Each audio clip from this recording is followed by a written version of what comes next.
नमस्कार. क्रिकेटची आदिशक्ती या शोमध्ये आपले स्वागत आहे. आजच्या आपल्या शोचे प्रायोजक आहे कवी बासुंदीवाले. आज आपल्यासोबत आहे वर्षा नागरे मॅम, ज्या BCCIच्या मॅच रेफरी आहे. आज आपण त्यांच्या संघर्षाच्या प्रवासाबद्दल जाणून घेऊया, क्रिकेटपासून ते मॅच रेफरी. चला तर मग भेटूया वर्षा मॅमला. नमस्कार मॅम, क्रिकेटची आदिशक्ती या शोमध्ये आपलं स्वागत आहे. प्रथमतः धन्यवाद मला इकडे बोलवल्याबद्दल. मॅम, आपल्या कुटुंबाबद्दल आणि बालपणीच्या आठवणीबद्दल आम्हाला सांगा. नक्कीच. कुटुंब म्हणजे आई, वडील, 2 बहिणी आणि भाऊ. भाऊ हा स्पेशल चाइल्ड आहे. वडील आहेत, आता दोन्ही बहिणींची लग्न झालेत आणि आई 2021ला एक्सपायर झाली. सो खूपच मिडल क्लास घरातून मी आलेली पुढे. आणि क्रिकेट म्हणजे घराच्या अगदी समोरच एक शाळा आहे. त्या शाळेमध्ये मुलांबरोबर क्रिकेट खेळणं, अशी माझी जर्नी सुरू झाली. आणि वयाच्या 18व्या वर्षापर्यंत मला माहिती नव्हतं की सीझन बॉल मुलींचं क्रिकेट असतं.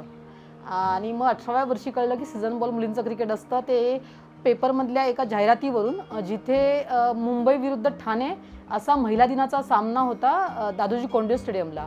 तो सामना मी बघायला गेले आणि तिकडे ठाण्याच्या ज्या कोच होत्या त्या मॅडमशी माझं बोलणं झालं मॅच संपल्यानंतर. आणि त्यांचे जे नेट्स होते ते दादोजी कोंडदेव स्टेडियमलाच होते.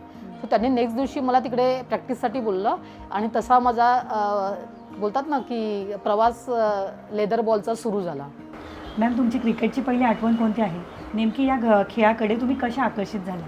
सो पहिली आठवण म्हणजे लहानपणी एरियामध्ये समोरच्या शाळेमध्ये, जसं मी आधी उल्लेख केला तसं क्रिकेट खेळायचे. आणि मुली जास्त खेळ खेळत नव्हत्या आणि मी मोस्टली मुलांमध्येच राहायची लहानपणापासून. सो जे बाकीचे गेम लपाछुपी वगैरे खेळता मग ते ॲटोमॅटिकली सतत क्रिकेट बघणं झालं. समोर ग्राउंडमध्ये जे मैदानामध्ये क्रिकेट खेळ होते ते सतत बघून मग कधी मी त्याच्यात रुळले गेले मलाच कळलं नाही. आणि मग सतत म्हणजे इवन प्रत्येक रविवारी सकाळपासून संध्याकाळपर्यंत मी फक्त क्रिकेट खेळायचे मुलांमध्ये. डेफिनेटली याच्यामध्ये जे शेजारी वगैरे होते ते नावं ठेवायचे आणि आईलासुद्धा खूप काही बोलायचे ते की तुमची मुलगी अशी काय, ती क्रिकेट खेळते अँड ऑल. अँड स्पेशली समस्या तेव्हा यायची की जेव्हा कोणत्या मुलीशी माझं भांडण झालं, जर तिने मला मारलं, त्यानंतर समजा मी तिला मारलं तर माझा जो जोरात लागायचा तो त्याच्यावरून आईकडे कंप्लेंट जायची की तुमची मुलगी दिवसभर क्रिकेट खेळते आणि तिचा हात मुलांमध्ये खेळून एवढा कडक झाला आहे की तुमच्या मुलीने आमच्या मुलीला एक मारलं तर आमच्या मुलीच्या अंगावर वळ उठतात, आमची मुलगी तर हळू मारते, मग तुमची मुलगी एवढ्या जोरात का मारते. सो प्रत्येक वेळेस मग जेव्हा कंप्लेंट यायची, त्या कंप्लेंट आल्यानंतर त्या दिवसभर मला आईचं बोलणं ऐकावं लागायचं की तू दिवसभर मुलांमध्ये क्रिकेट खेळते, मग मुलींना मारते, मग त्यांच्या अंगावर वळ येतात, सो तू खेळणं बंद कर. आणि मग तो हाच मेसेज ती पास ऑन करायची वडिलांकडे. आणि मग वडील आले की वडील सुरू व्हायचे. सो असा बालपण गेलेला आहे क्रिकेटमुळे. खूपच गमतीदार किस्सा आहे हा. हो, नक्कीच. म्हणजे तुम्ही विचार करा की मी एकटी घरात, माझी मोठी बहीण जी प्रॉपर मुलगी, माझी छोटी बहीण ती पण प्रॉपर मुलगी, आणि मीच एक सैतान घरामध्ये जिला मुलांच्या खेळाकडे जास्त ओढ होती. सो खूप म्हणता येईल मजा पण आली त्यावेळेस की काहीतरी मी ऑड करते. पण जेव्हा शेजाऱ्यांनी अशा कंप्लेंट यायच्या तर मग दिवसभर ते पुराण चालू असायचं की मुलांमध्ये खेळते हे सगळं पुराण. मॅम, तुमची जिद्द तर खूपच दिसून येते आणि मी ऐकलं की तुम्ही रोज 9 किलोमीटर चालायचा, तर त्याबद्दल सांगा. नक्कीच. क्रिकेट लेदर बॉल खेळायच्या आधी मी कबड्डी खेळत होती. सो कबड्डी खेळताना असं व्हायचं की रोज संध्याकाळी प्रॅक्टिसला जावं लागायचं लोकमान्यवरून वर्तकनगरपर्यंत. 7 ते 9, 9:30 प्रॅक्टिस असायची. सो घरातल्यांचा विरोध नव्हता, कारण कबड्डी खेळायला 1 रुपया खर्च नाही व्हायचा, की मी चालत जायची आणि चालत यायची. पण जेव्हा लेदर बॉल क्रिकेटमध्ये जर्नी सुरू झाली तर पहिले 2 महिने प्रॉब्लेम असा आला की जेव्हा मी लेदर बॉल प्रॅक्टिसला जायचं असं घरी सांगितलं तर वडिलांना मी ते कन्वे केलं कामावरून आल्यानंतर की उद्यापासून मला लेदर बॉल क्रिकेटला जायचं आहे. त्यांनी इमिजिएटली सांगितलं की नाही, क्रिकेट हा आपला गेम नाही आणि आपण मिडल क्लास आहोत. सो तुझा क्रिकेटचा जो काही खर्च येईल तो मला परवडणारा नाही आहे. तर मी त्यांना कन्व्हिन्स करायचा प्रयत्न केला, पण त्यांचं नाही होतं. सो माझ्यामध्ये ते असं होतं की मी सकाळी 5 वाजता उठली आणि मी बॅग घेतली आणि मी चालत निघाले दादोजी कोंडदेव स्टेडियमला. सो तो प्रवास सुरू झाला की रोज सकाळी 5 वाजता उठायचं, 5:30ला घर सोडायचं, 1 तासामध्ये दादोजी कोंडदेव स्टेडियमला जाऊन प्रॅक्टिस करायची आणि रिटर्न येताना पण चालत यायचं. आणि याच्यामध्ये सगळ्यात गमतीदार म्हणजे की कधी आई तेव्हा लोकमान्य नगर ते ठाणा स्टेशन हे 5 रुपये तिकीट असायचं. सो कधी आईकडे पैसे वाचायचे वडिलांनी दिलेल्या खर्चातून, तर मग ती 5 रुपये द्यायची की बाबा तू आज येताना तू बस नाही आहे, आज चालत नको येऊ. सो असं भरपूर वेळा आईने सुद्धा मदत केली की तू हे 5 रुपये धर आणि येताना बस नाही आहे आणि जाताना चालत जात जा. सो हे मी 2 ते 3 महिने केलं आणि त्यानंतर पावसाळा सुरू झाला तर प्रॅक्टिस कम्प्लिटली बंद झाली. त्यानंतर इश्यू असा आला की जी ताई होती जी नेट प्रॅक्टिस घ्यायची तिला तिकडे नेट्स मिळाले नाही नेक्स्ट सीझनमध्ये. तर मग तिच्याकडे आम्ही गेलो तर ती मला बोलली की मला नेट्स तर मिळाले नाही आहेत पण मी तुमचं क्रिकेट थांबवणार नाही. ती आम्हाला घेऊन गेली माटुंग्याला. ती बोलली आपण आता माटुंग्याला जातोय. माटुंग्याला ती सुरेखा भंडारे मॅडमकडे घेऊन गेली. तेव्हा सुरेखा भंडारे मॅडम माटुंगा जिमखान्यावरती नेट्स चालवायच्या. सो त्यांच्याकडे मॅडमकडे गेल्यानंतर ताईने आम्हाला आमची ओळख करून दिली की हे माझ्याकडे प्रॅक्टिसला येतात त्या दोघीजणी. अजून एक मुलगी होती रेखा नावाची. आणि मग मॅडमनी बघितलं आमच्याकडे आणि मला सांगितलं की तू काय करते. तर मी म्हटलं मी लेफ्ट आर्म मिडियम पेस टाकते. सो मॅडमचं पहिल्यापासून आकर्षण असं की लेफ्ट आर्म मिडियम पेसर म्हणजे मॅडमचा आवडता हे. सो मॅडमने सांगितलं एक काम करतो बॉल चल आणि बॉल टाक नेट्समध्ये. सगळ्या मुली ऑलरेडी गेलेल्या मॅडम एकटाच बसलेल्या. मग नेट्समध्ये बॉल टाकले आणि मॅडमने सांगितलं की ठीक आहे तू उद्यापासून प्रॅक्टिसला ये. आणि त्याच दरम्यान अंडर-19चं सिलेक्शन चालू होतं मुलींचं. आणि मग मॅडमनी मला सांगितलं की तू उद्या प्रॅक्टिसला ये आणि परवा ट्रायल्स आहे त्या ट्रायल्सला पण उतर. आणि त्या ताईला सांगितलं की हिची आता जबाबदारी मीच घेणार हिला इकडे प्रॅक्टिसला येऊ दे काही हरकत नाही आहे. आणि मग अशा प्रकारे ते ठाण्यापासून मग ते जर्नी पोचली माटुंग्यापर्यंत. पण आता पुन्हा तोच प्रश्न आला की बाबा आधी तर फक्त चालायचं होतं पण आता ट्रेनचा प्रवास पण आला. सो आता कसं करणार. सो असं सुरुवातीच्या काही वेळ असं झालं की विदाऊट तिकीट. माटुंग्याला जास्त टीसी नसतात सकाळी. सो विदाऊट तिकीट जायचं विदाऊट तिकीट यायचं. पण प्रॉब्लेम यायचा ठाण्याला 2 नंबरला खूप टीसी असतात. सो किती वेळा मी पटरी पार करून आलेली आहे. म्हणजे ठाणा ट्रेन पकडली की ती कधी कधी 3 नंबरला यायची आणि 3 नंबरला आली की तुम्हाला ब्रिजवरून 1 नंबरला आल्या तुम्हाला ब्रिजच घ्यावं लागणार. सो किती वेळा मी पटरी पार केलेली आहे आणि तरीसुद्धा 1-2दा टीसीने पकडलेला आहे आणि मग टीसीने सोडलेलंही आहे. सो असं सगळं आहे. मग तेव्हा काय प्रॉब्लेम आले का जास्त. प्रॉब्लेम होते म्हणजे टीसीला मग रिक्वेस्ट करून मग ते बसवून वगैरे मग ते मग नंतर सोडून द्यायचे की बाबा काहीच करू शकत नाही कारण कपडे व्हाईट्स ते मळलेले अंगावरती किड बॅग त्यांना माहिती की बाबा ही काय देऊ शकणार. सो मग ते सोडून द्यायचे. त्या पण टीसी पासून पळणं म्हणजे काळा कोटवाला शोधणं रेल्वेमधून उतरल्यानंतर इट्स लाईक माझ्यासाठी हे. आणि तो दिसला की तिथून कल्टी मारायची म्हणजे युटर्नच घ्यायचा कम्प्लिटली. सो असा सगळा तो प्रवास होता सुरुवातीच्या वेळेस. पण डेफिनेटली त्यानंतर असं झालं की माझ्याबरोबर एक तन्वी पावसकर म्हणून डोंबिवलीला राहायची. ती आमची अंडर-19ची कॅप्टन होती. सो मला कळलं की ती स्कोरिंग करते. सो मी तिला विचारलं की स्कोरिंग म्हणजे काय. तर ती म्हणाली स्कोरिंग म्हणजे चालू मॅचमध्ये आपण जे काय रन्स वगैरे कोणी किती काढले वगैरे त्याचा रेकॉर्ड होता त्याला स्कोरर बोलतात. तर म्हटलं मला शिकायचं आहे. आणि मी तिला म्हटलं की कधी करते तू. ती मला बोलली की मी दर रविवारी स्कोरिंग करते. म्हटलं पैसे किती मिळतात. तर ती मला बोलली की त्या दरम्यान काहीतरी 250 रुपये मिळायचे. तर म्हटलं ठीक आहे मला पण शिकायचं आहे. तर त्यानंतर मी तिच्याबरोबर काही 1 महिना तिच्याबरोबर गेली 4 संडे की स्कोरिंग कशी करतात ते शिकले तिच्याकडून. तिने मला सांगितलं. आणि त्यावेळेस डॉक्टरांच्या मॅचेस व्हायच्या म्हणजे ऑफिशियल मॅचेस नाही. डॉक्टरांच्या मॅचेस म्हणजे काय तुमची एखादी चूक जरी झाली तरी काय टेन्शन नाही आहे कारण ऑफिशियल मॅच नाही आहे. सो तिच्याकडे मी आणि अजून एक मैत्रीण होती भावना नावाची. आम्ही दोघीजणी जायचो. आणि मग 4 संडे गेल्यानंतर आम्ही दोघींनी असं डिसाईड केलं की नेक्स्ट संडेपासून आपण दोघींनी जायचं. आणि 250 रुपये मिळतील 125 तुला 125 मला.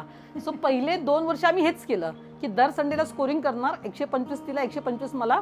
संडेला स्कोरिंग करायची आणि मंडे टू सॅटर्डे ते पैसे ट्रॅव्हलिंगला वापरायचे. पुन्हा संडेला स्कोरिंग करायची पुन्हा मंडे टू सॅटर्डे ते ट्रॅव्हलिंगला वापरायचे. सो असं भरपूर वर्ष चाललं. मॅम तुम्ही आत्ताच सांगितलं स्कोरिंगबद्दल. तर तुमची सुरुवातीच्या स्कोरिंगच्या दिवसातील काही मजेदार किस्से किंवा काही आठवणी असतील तर आम्हाला शेअर करा. नक्कीच स्कोरिंग मग मी तेच सांगितलं की दर रविवारी जायचं डॉक्टरांची मॅच करायची. मंडे टू सॅटर्डे ते पैसे ट्रॅव्हलिंगला वापरायचे. आणि अचानक 2008ला पावसाळ्यामध्येच अचानक मला एक कॉल आला की वर्षा नागरे बोलतात का. मी म्हटलं हो. तर समोरून आवाज आला की मी दीपक जोशी बोलतोय मी BCCIचा स्कोरर आहे. मी तुमची एक स्कोरशीट बघितली ज्याच्यामध्ये तुमची हँडरायटिंग खूपच छान आहे. आता MCAचे क्लासेस आहेत स्कोरिंगचे. तर माझी इच्छा आहे की तुम्ही ते क्लासेस अटेंड करावे आणि ती एक्झाम द्यावी. तर मी म्हटलं ठीक आहे की आता प्रायव्हेट मॅचेस करण्यापेक्षा जर MCAची स्कोरिंग देऊन मी MCAची ऑफिशियल स्कोरर मला होता येईल आणि ऑफिशियल्स मॅचेस पण ऑफिशिएट करता येतील मला ॲज अ स्कोरर म्हणून. तर मी 2008ला ती स्कोरिंगच्या एक्झामला अपियर झाले आणि ती एक्झाम क्लिअर झाली 2008मध्ये. आणि 2008पासून मग मी ऑफिशियल्स MCAच्या मॅचेस करायला लागले. सो आता असं झालं की ते 250 मिळत होते. सो 2008 येईपर्यंत ते 350-400 रुपये झाले. सो मग असं झालं की आता थोडे पैसे वाचायला पण लागले. मग पैसे वाचायला लागले, मग असं झालं की मग आता कधी कधी खूपच टायर्ड आहे, मग डायरेक्ट स्टेशनवरून रिक्षाने येणं आणि वगैरे मग स्वतःवरती स्पेंड करणं असं सुरू झालं. आणि लकीली 2008ला एक्झाम पास झाल्यानंतर MCAची 2010ला असं झालं की BCCIची स्कोरिंगची एक्झाम आली फक्त मुलींसाठी. ही एक्झाम झाली राजकोटमध्ये. तो मुंबईमधून त्यांनी 7-8 मुलींची नावं फॉरवर्ड केलेली BCCIच्या एक्झामसाठी. आणि पूर्ण ती वेस्ट झोनची एक्झाम होती. त्या एक्झाममध्ये 27 मुली होत्या. 27पैकी 8 मुली पास झाल्या. त्यामध्ये 7 मुंबईच्या होत्या आणि 1 महाराष्ट्राची होती. आणि रेस्ट ऑफ वेस्ट झोन म्हणजे बाकीच्या झोनची मिळून बँगलोरला एक्झाम झाली, त्यामध्ये कोणीही पास झालं नाही. तर मग 2010ला जी एक्झाम झाली त्याचा रिझल्ट लागला 2011ला. आणि 2011पासून मग मी BCCIच्या मॅचेस पण करायला लागली, डोमेस्टिक मॅचेस, ज्या मुलींच्या अंडर 19, 23 किंवा मुलांच्या अंडर 19, 16 ह्या matches me as a BCCI scorer म्हणून मॅचेस ऑफिशिएट करायला लागली. आणि मग जरा जास्तच पैसे यायला लागले जवळ, कारण BCCIच्या मॅचेसला तेव्हा अराऊंड आय स्टील रिमेंबर 2,500 रुपये मिळायचे एका दिवसाचे. सो असं झालं की अरे बाबा आता चांगले पैसे मिळत आहेत, सो चांगले स्पेंड करता आले स्वतःवरती. आणि मग तसा तो सुरू झालं ते सगळं. मॅम, तुम्ही मुंबई टीमला स्टेट लेवलवर रिप्रेझेंट केलं, तर तो अनुभव कसा होता? सो बेसिकली सुरेखा मॅडमनी जसं मी सांगितलं की तेव्हा अंडर 19चं सिलेक्शन होतं. सो मॅडमनी मला 20मध्ये सिलेक्ट केलं आणि आमच्या 20 मुलींचा कॅम्प लावला बोईसरला 10 दिवस, कारण मॅचेस होणार त्या बोईसरमध्येच. सो 10 दिवस तो कॅम्प अटेंड केला आणि फायनल 15मध्ये काही मला जागा मिळवता आली नाही. आणि मग मी 10 दिवसानंतर मग जेव्हा टीम अनाऊन्स झाली तेव्हा मुंबईमध्ये पुन्हा आली. आणि नेक्स्ट दिवशी माटुंगा जिमखानाला पुन्हा आली प्रॅक्टिससाठी. तर तिकडे रामलाल सर होते. त्यांनी मला विचारलं की तू इकडे काय करते? म्हटलं सर कालच आली मी बोईसरवरून, मी फायनल 15मध्ये सिलेक्ट नाही झाली. काय बोलतेस तू कशी सिलेक्ट नाही झाली? तू लेफ्ट आर्म मीडियम पेसर आहे, एवढं मस्त टाकतेस तू. तर त्यांनी सुरेखांना फोन लावला. सुरेखांना त्यांनी विचारलं की वर्षा कशी सिलेक्ट नाही झाली? तर ते बोलले की ती आत्ताच आली आहे, तिला थोडं कळू दे की गोष्टी कशा होतात, कॅम्प काय असतो, मुंबई टीममध्ये लगेच नको, आपण तिला वेळ देऊया. तर रामलाल सर खूप चिडलेले इन शॉर्ट की असं कसं सुरेखा मॅडमनी केलं. पण मॅडमनी तेव्हा प्रॉमिस केलं की नेक्स्ट जी कोणती टुर्नामेंट असेल ना त्या टुर्नामेंटला वर्षा टीममध्ये असेल. आणि विदिन 2 मंथ्समध्ये सिनियर वुमन्सची टुर्नामेंट आली. म्हणजे मी अंडर 19च्या टीममध्ये जागा करण्याचा प्रयत्न करते. सिनियर वुमन्सची टुर्नामेंट आली, जी इन्व्हिटेशन टुर्नामेंट होती भिलईला. तर मॅडमनी मग त्या टीममध्ये मला टाकलं आणि त्या टीममध्ये टाकल्यानंतर मला एक मॅच खेळायला मिळाली आणि ती मॅच होती Indian Railways against. Indian Railways ही चॅम्पियन टीम त्यावेळेची, म्हणजे आताही ते लोक नक्कीच डॉमिनेट करतायत, पण तेवढं डॉमिनेशन नाही जेवढं आधी होतं आम्ही खेळत होतो तेव्हा. सो आय स्टील रिमेंबर की मला सुरुवातीला बॉलिंग नाही दिली. जेव्हा संघाला इंडियन रेल्वेजला जिंकायला 10-12 रन हवे होते तेव्हा मला बॉलिंग देण्यात आली. तेव्हा मी माझा पहिला चेंडू हा हेमलता काला यांना टाकला होता. आय स्टील रिमेंबर मला 2 ओव्हर दिल्या होत्या आणि 2 षटकामध्ये मी 8 रन्स दिले होते. आणि तसं मग ते सिनियर टीममध्ये मी सिलेक्ट झाले. आणि त्यानंतर मग पुढच्या वर्षी मला मॅडमनी मुंबईच्या अंडर 19 मुलींच्या संघात संधी दिली. यानंतर मॅम तुम्ही अंपायरिंगकडे वळालात. तुम्हाला ते अंपायरिंग करताना काय काय आव्हाने आलीत? सो बेसिकली अंपायरिंगकडे वळण्याचं हे रिझन होतं की स्कोरिंग करून करून म्हणजे असं बोर झालं की बाबा काय आपण करतोय, की आपण जातोय मॅच करतोय रिटर्न येतोय, साधं कोण थँक्यूही बोलत नाही आपल्याला. आणि BCCIच्या मॅचेस करताना असं लक्षात आलं की बाबा अंपायरच्या मागे एक माणूस असतो जो त्यांचं सगळं बघतो की सर तुम्हाला काय पाहिजे, जेवणाला काय पाहिजे, चहा बरोबर बिस्किटं कोणती पाहिजेत, किंवा मॅच संपल्यावर तुम्हाला काय वगैरे पाहिजे. तर म्हटलं आपल्या नशिबात सतत थँक्यू पण नाही आहे.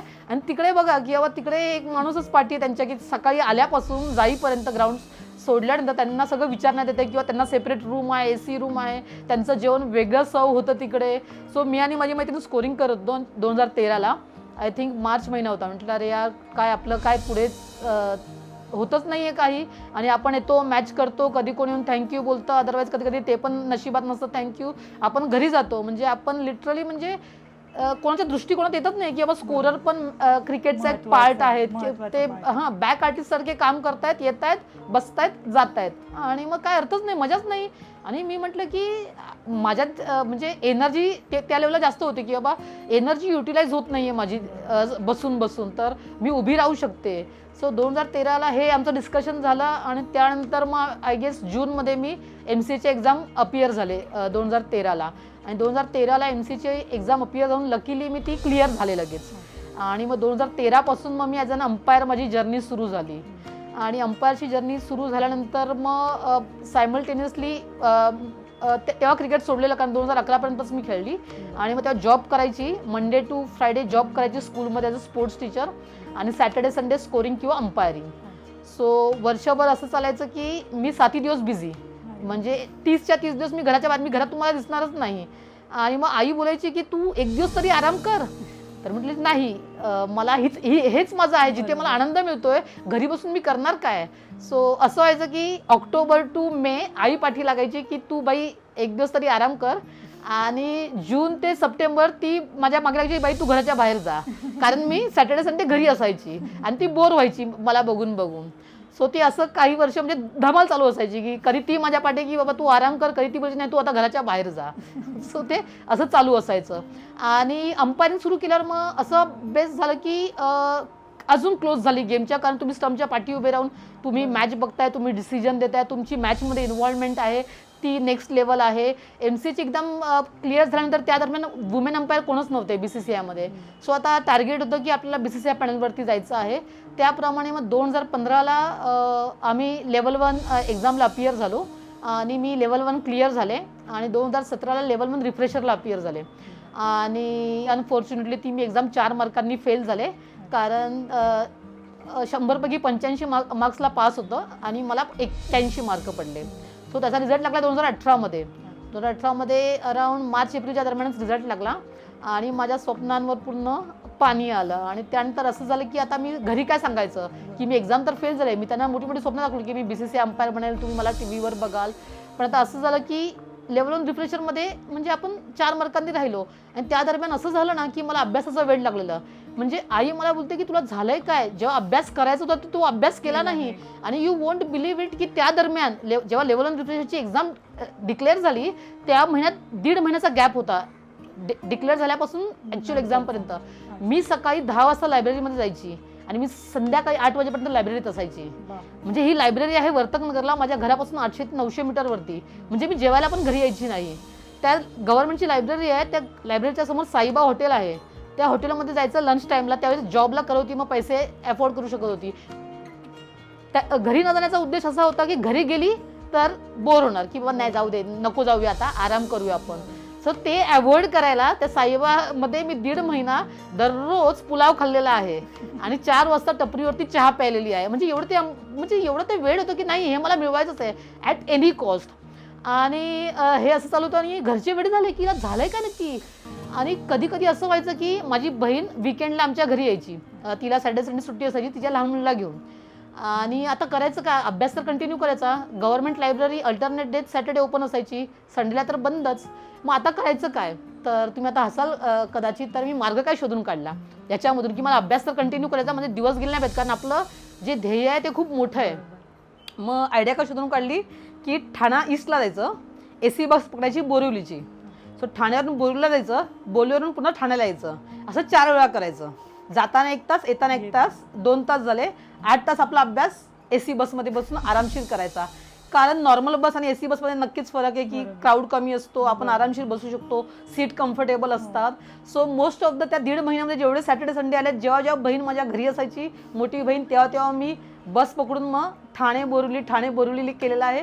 आणि एवढी मी अभ्यासाची वेडी झालेली आणि एवढं ते मला ना एवढं जिगरीने पाहिजे ती गोष्ट की नाही मला BCCI पॅनलवरती जायचंच आहे.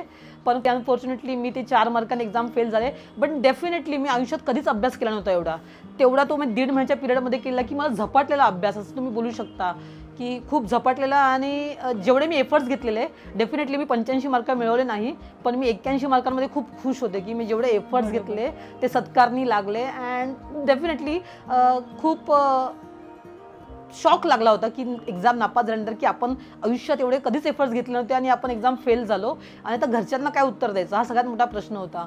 सो घरच्यांना उत्तर काय द्यायचं ह्याच्यासाठी घरी सांगितलं की रिझल्ट लागला, मी नापास झालेले आहे. आईने सांगितलं की सगळं आता बंद करायचं, कळलं, तुझं आता बस झालं, मंडे टू फ्रायडे तू एवढे पैसे नक्कीच कमवते की तू सर्व्हाइव्ह करू शकशील लाईफमध्ये. तर म्हटलं ठीक आहे. आणि म्हणून मी 7 दिवस अंपायरिंग नाही केली. आणि पण नेक्स्ट वीक मी पुन्हा अंपायरिंगला सुरू केली नव्या ध्येयाने. वडिलांना फोन केला, वडील गावी होते की मी एक्झाम फेल झाले. त्यांनी मला एकच विचारलं आता पुढे काय. म्हटलं पुढे असं आहे की पुढची एक्झाम येईपर्यंत वाट बघायची, कारण BCCIची एक्झाम कधी येईल सांगता येत नाही.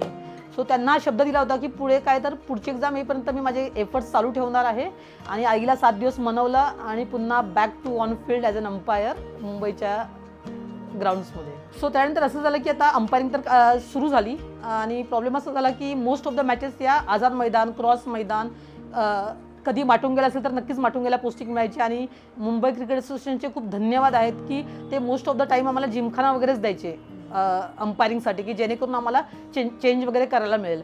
पण मोस्ट ऑफ द मॅचेस आपल्या मुंबईमध्ये ओपन ग्राउंडवरती होतात, लाईक मी मेन्शन केलं की आझाद मैदान, क्रॉस मैदान. मग आता करायचं काय?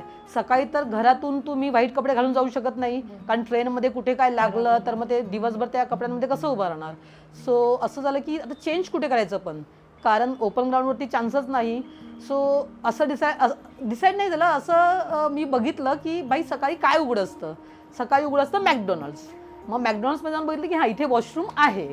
सो सकाळी जेव्हा आझाद मैदान, क्रॉस मैदानला मॅच असेल तेव्हा जायचं, व्हिटीला उतरायचं, मॅकडॉनल्ड्समध्ये जायचं, शर्ट घालायचं, व्हाईट शर्ट घालायचं, पॅन्ट तर घरापासूनच घालून जायची आणि त्याच्यावरती जॅकेट घालायचं आणि मग मॅच ग्राउंडवरती गेल्यावर मग ते फक्त जॅकेट काढायचं, आपण अंपायरिंगसाठी तयार.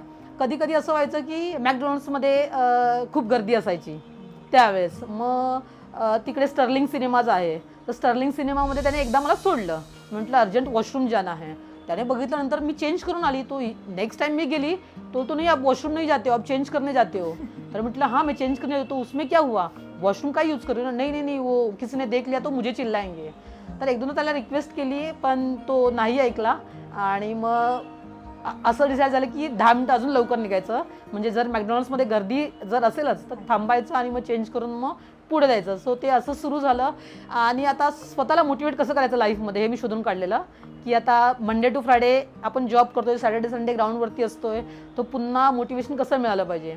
मग अंपायरिंग केल्यानंतर स्पेशली की आपल्याला आता अंपायरिंग केली म्हणजे त्या दरम्यान 2100-2200 रुपये मिळायचे. सो माझं नेहमी असं असतं की थोडे पैसे स्वतःवरती खर्च झाले पाहिजेत. सो मॅच संपली की मॅकडॉनल्ड्सला यायचं, पुन्हा मॅकडॉनल्ड्समध्ये एक बर्गर घ्यायचा, कोल्ड कॉफी घ्यायची पार्सल आणि ती ट्रेनमध्ये बसून मस्त आरामशीर प्यायची, एन्जॉय करायचं की स्वतःला बक्षीस ते की दिवसभर मी 6 तास उभी राहिली आहे, सो आय डिझर्व धिस. आणि मग ते पुढच्या विकेंडला पुन्हा अंपायरिंग करण्यासाठी हे मोटिवेशन आणि पुन्हा मग आपण पुढच्या विकेंडसाठी तयार. सो असं स्वतःला मोटिवेट करायची मी मधून आणि मग ते असा प्रवास सगळा अंपायरिंगचा होता. मॅम, मुलांच्या सामन्यात महिला अंपायर म्हणून उभं राहणं किती कठीण होतं? असा कुठला क्षण तुम्हाला आठवतो की जो तुम्ही आमच्याबरोबर शेअर कराल? नक्कीच. जेव्हा अंपायरिंगला सुरू केली तेव्हा असं व्हायचं की स्कोरिंग पण करायचे. सो सगळे कन्फ्यूज व्हायचे की आज ही अंपायरिंगला आले की स्कोरिंगला आले. So most of the people येऊन विचारायचे की बाबा आज काय रोल काय तुझा, आज स्कोरिंग करणार आहे की अंपायरिंग करणार आहे. आणि जे नक्कीच जे बरोबर अंपायर्स होते जेंट्स, तर त्याच्यामध्ये काही मोटिवेट करणारे होते, काही डिमोटिवेट करणारे होते. एक चांगला किस्सा सांगेन की आम्ही टॉससाठी चाललो होतो, जेंट्स अंपायर होते आणि मी, आणि त्यांनी मला विचारलं की मला एक सांग की तू 6 तास उभं राहू शकशील? तर मी म्हटलं हां, का नाही. बोलतात नाही. त्यांनी मला सांगितलं की याच्या आधी पण खूप मुलींनी ट्राय केले अंपायरिंग, त्या लिटरली चक्कर येऊन पडलेल्या वगैरे आहेत, मग तू कसं म्हणजे हे करतेस. तर मी त्यांना सांगितलं की सर घाबरू नका, ह्याची मी ऑलरेडी म्हणजे असं नाही की मी फक्त संडेला अंपायरिंग करते, त्याच्यासाठी आठवड्याभर प्रिपरेशन करते मी. सो मी काय करायचे, सो जनरली माझं असं होतं ना की मी शाळेत ॲज अ स्पोर्ट्स टीचर कामाला होते. सो ऑफ पिरियडमध्ये किंवा जेव्हा मला वेळ भेटेल तेव्हा माझं दिवसाचं टार्गेट होतं की मला 10,000 स्टेप्स चालायचे आहेत. सो मी ते मेक शुअर करायचे की मी 6 दिवस 10,000 स्टेप्स चालेल, कारण सडनली जर मी 6 तास उभं राहायला गेली तर ती कधी प्रॉब्लेम येऊ शकतो फिटनेस रिलेटेड. तुम्ही एकदा सर्व्हाइव्ह कराल, दुसऱ्यांदा सर्व्हाइव्ह कराल, पण तिसऱ्यांदा सर्व्हाइव्ह करायला तुम्हाला डेफिनेटली तो सराव पाहिजेच. सो मी शाळेत काम करत असताना मेक शुअर करायचे की दिवसभरात म्हणजे कधी स्पोर्ट्स पिरियडला मी एका टीममधून खेळायचे, 2 टीम पाडायची, फुटबॉल खेळतोय, बास्केटबॉल खेळतोय, आणि मग ते आणि ऑफ पिरियडला तुम्ही मला जर मला काम नसेल तर मी हॉलमध्ये वॉक करत असायची पूर्ण वेळ की माझ्या 10,000 स्टेप या दिवसाला झाल्या पाहिजेत, कारण मला जे टार्गेट अचीव करायचे ते एवढ्या इझिली होणार नाही. आणि जॉब मी याच्यासाठी करत होते कारण मला कम्प्लिटली अंपायरिंग किंवा स्कोरिंग करायची म्हणजे 7 दिवस. पण आई वडिलांचं असं होतं की नाही, वडिलांचं स्ट्रिक्टली असं होतं की आपण मिडल क्लास आहोत, त्यामुळे तुला हे मी सांगू शकत नाही. आपलं मिडल क्लास लोकांचं आयुष्य काय की सकाळी डबा घेऊन जायचं, संध्याकाळी तो रिकामा घेऊन यायचा, आणि आपलं महिन्याला पैसे आले पाहिजेत, आणि त्यांचं सगळ्यात महत्त्वाचं होतं की आपल्या सॅलरीमधून PF कट झाला पाहिजे, जेणेकरून जॉब सोडल्यानंतर तो आपल्याला मिळेल.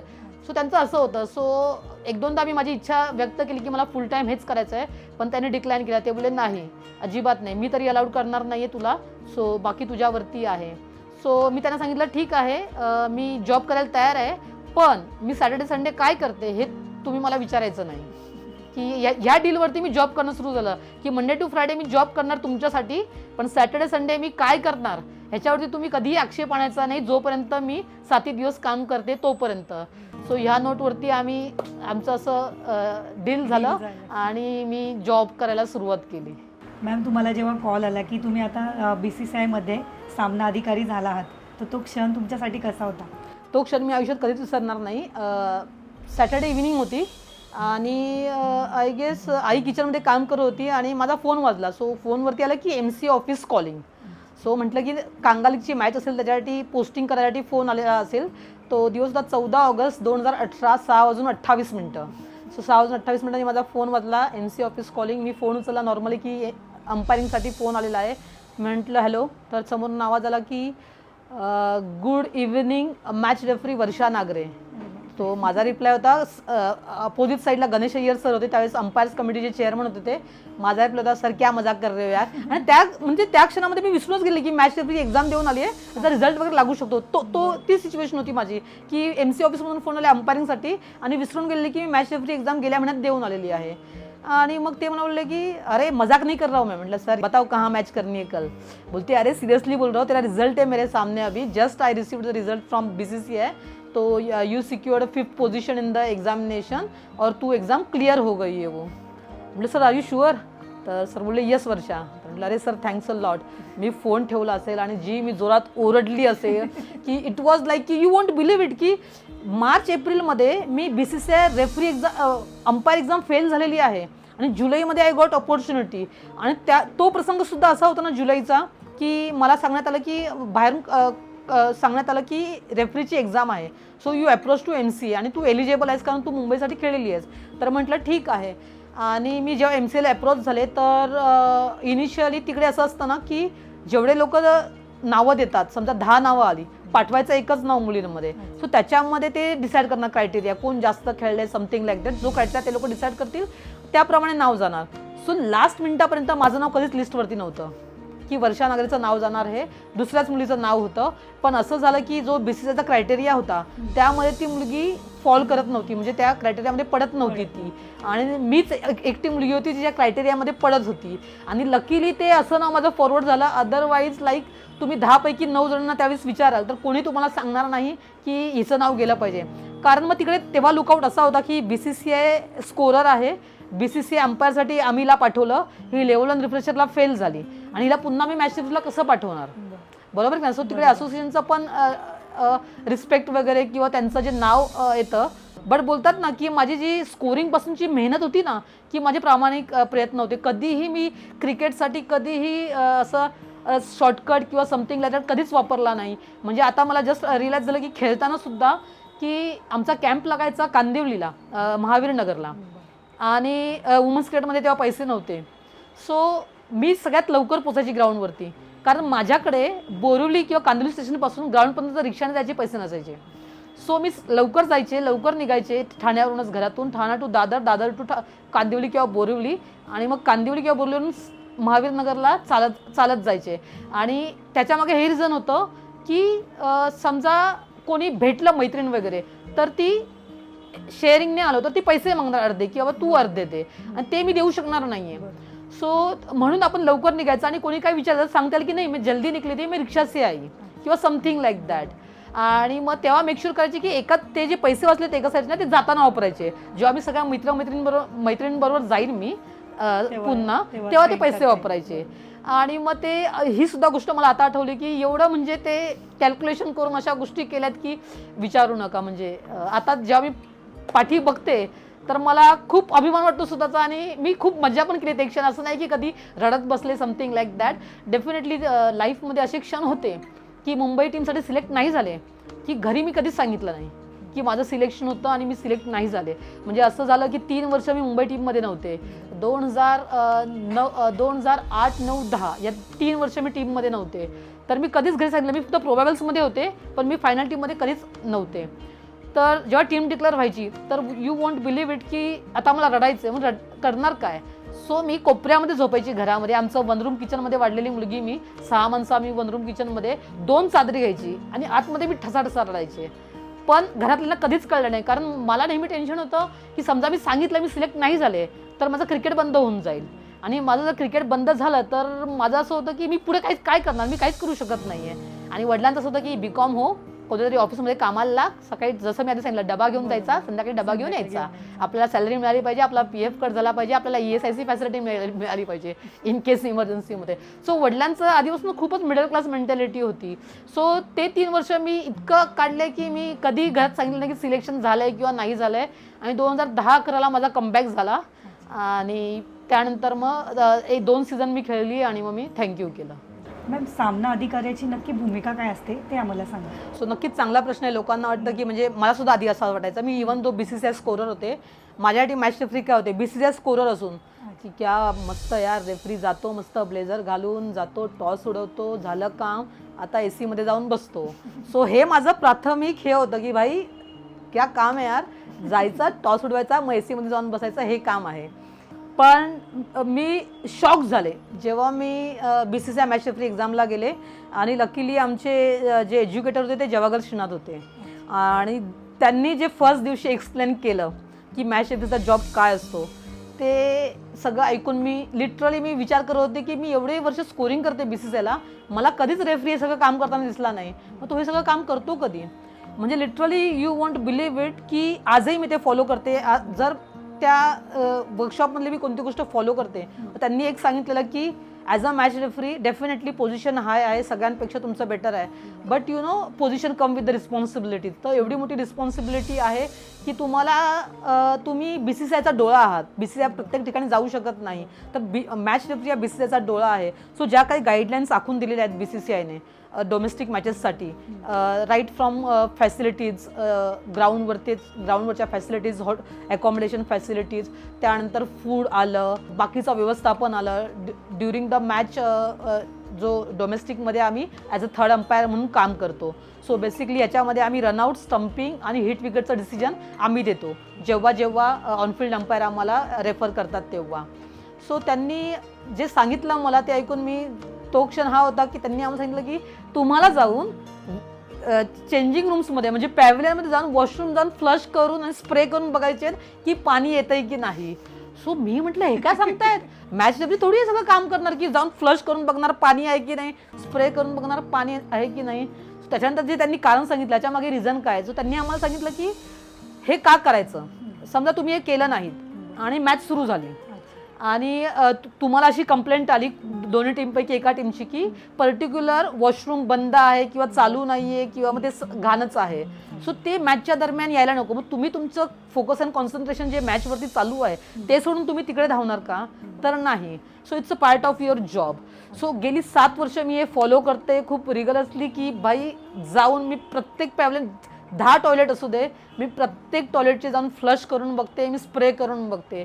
कारण मला वाटतं की त्यांनी क्लिअर केलेलं की मॅच रेफरीचं सगळ्यात मोठं काम आहे की दोन्ही टीम्स आहेत त्यांना त्रास नाही झाला पाहिजे आणि दोन्ही अंपायर त्यांना त्रास नाही झाला पाहिजे.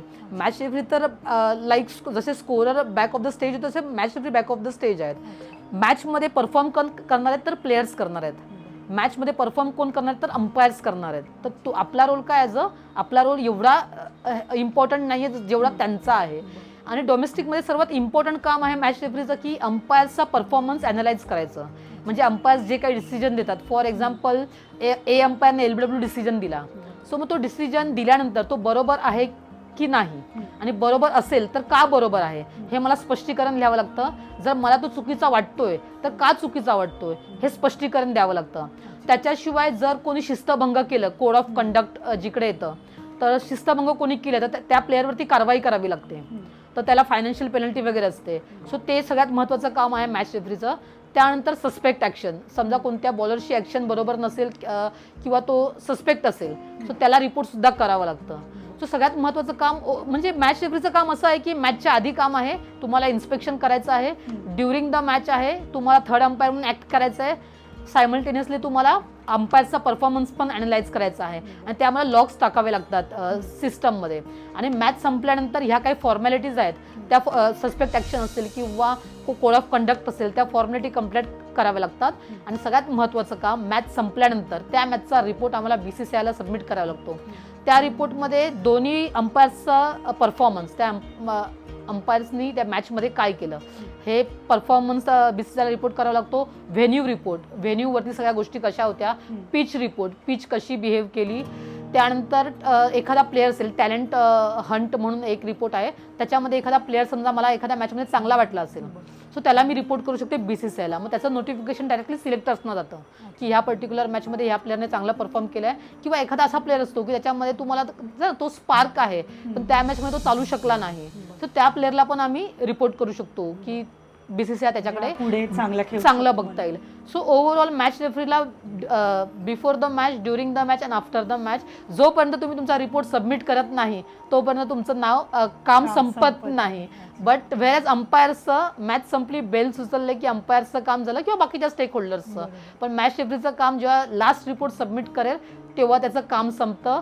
याच्यामध्ये नक्कीच असं आहे की प्रत्येक जसं अंपायर आहे डेफिनेटली ड्युरिंग द मॅच तो लाईटमध्ये असतो की तो काय डिसिजन देतोय, काय देतोय. सो त्या दरम्यान त्याचं काम इम्पॉर्टंट आहे. स्कोररचं काम इम्पॉर्टंट आहे की त्याला सगळं प्रत्येक बॉल नोट करायचा आहे, तो एकही बॉल मिस करून फायदा नाही आहे. सो जेवढी स्टेक होल्डर्स आहेत ना प्रत्येकाचं इम्पॉर्टंट आहेत कामं.